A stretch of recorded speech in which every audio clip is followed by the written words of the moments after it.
Welcome to Lazy Lore, a quiet place where stories drift slowly and the world's forgotten histories find their way back to you, one tale at a time.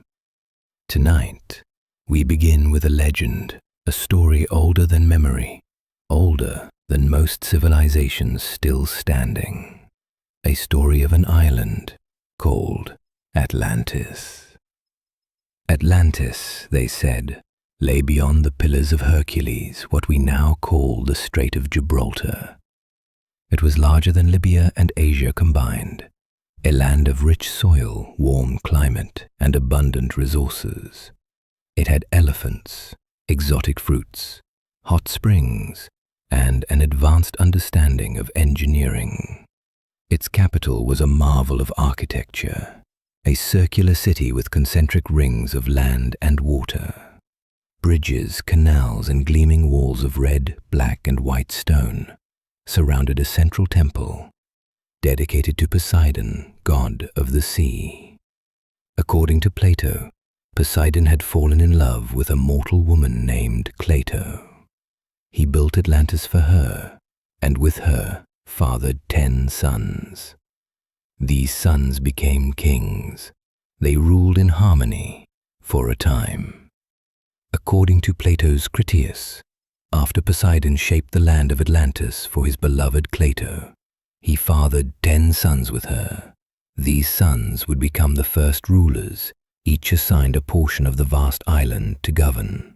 The eldest, Atlas, was given the most precious part, the central mountain and the surrounding lands. From his name we get Atlantis, and from his rule came the royal bloodline. The other 9 sons were Gydaris, Amphias, Evemon, Nezius, Autochthon, Elasippus, Mestor, Azas, and Diaprepus. Each ruled a 10th of the island, but all were loyal to Atlas, the High King. Together they formed a confederation of kings. They created laws, held councils, and maintained peace across the land. Atlantis, in its early age, was just. The kings governed wisely, they honored the gods, and their people flourished.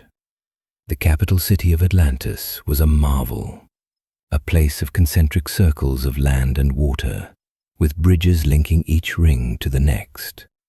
At its center stood a shining temple to Poseidon, adorned in silver and orichalcum, a mysterious reddish metal said to glow in the sun.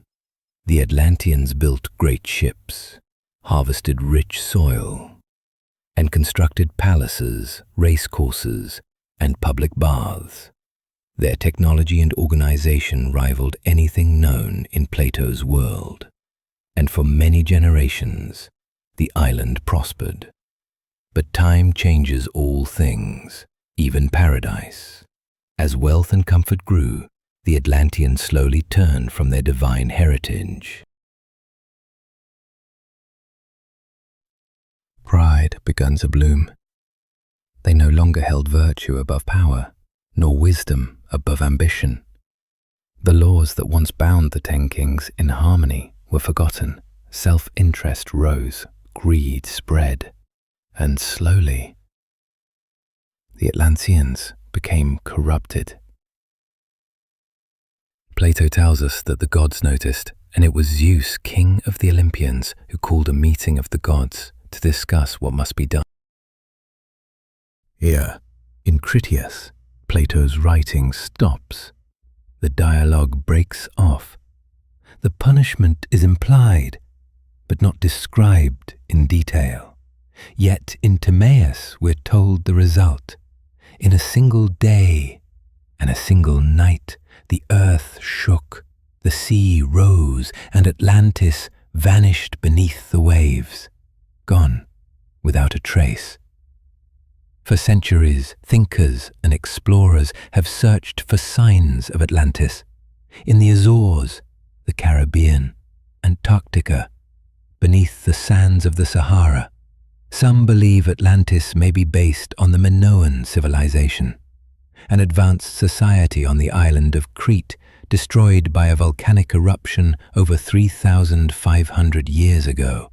Others suggest it could be inspired by the Sea Peoples, a mysterious group that appeared and vanished from history, wreaking havoc across ancient Egypt and the Aegean.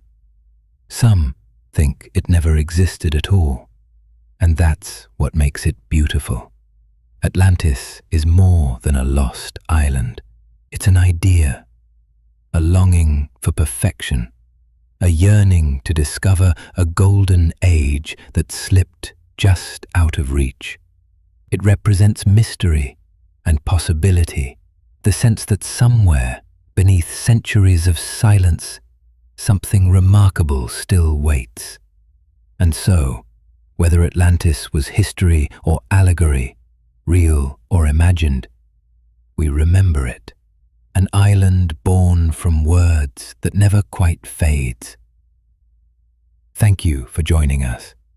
You've been listening to Lazy Lore, where old stories are told softly so you can drift gently into thought or into sleep.